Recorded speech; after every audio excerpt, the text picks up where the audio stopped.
What is your most embarrassing parent restaurant story? That's a great question. That's a great question, I think. My dad does tip too much. You know what? One time he brought this terrible waiter over.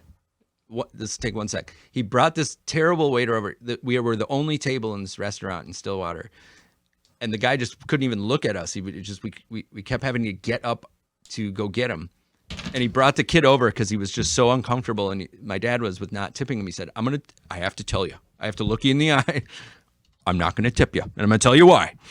And he told him why he's not going to tip him. And the kid was like, okay. And then, but he still tipped him. Oh, what he said, I'm not going to tip you and tell you why? Yeah, he had to look him in the eye. He had to tell him why. Because he wasn't cool with just like leaving. You know why? Because he's a man with a code, Chris. Yeah, absolutely. I wish That's why I'm like I am. My dad did a similar thing.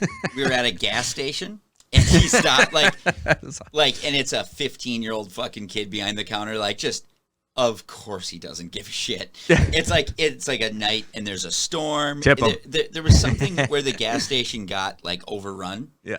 And my dad, he's like one of those guys where when you pull off the road, he's just pissed that he has to go to the bathroom. And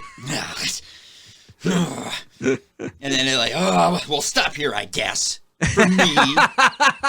And then, so he'd pull over.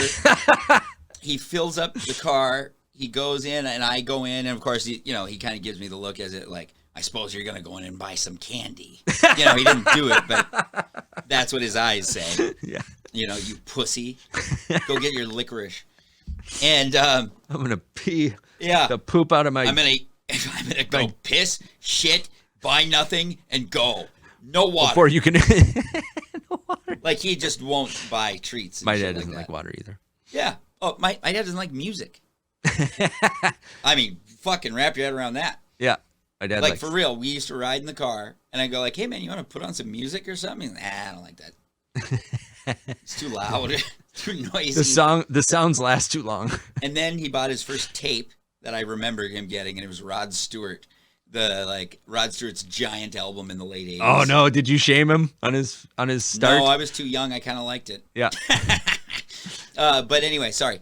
So he comes out of the gas station, and he's just a man who can't hide his agitation. He's just, his hands are moving, his head, he's scanning, and he just walks up to the kid just aggressively, and he goes, hey, just so you know, there's no hand towels in the bathroom.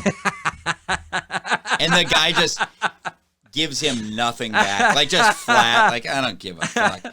And I didn't think I could care less, but you made me. Yeah, and then he goes, and by the way, or he took 3 steps away, and then came back, and I just I know I verbally go Dad, no, with licorice. I don't know what's coming, but it's there's no reason to come back. Yeah. And then he said he gave the kid a little. He goes, and also the window wash stations, they don't have towels either.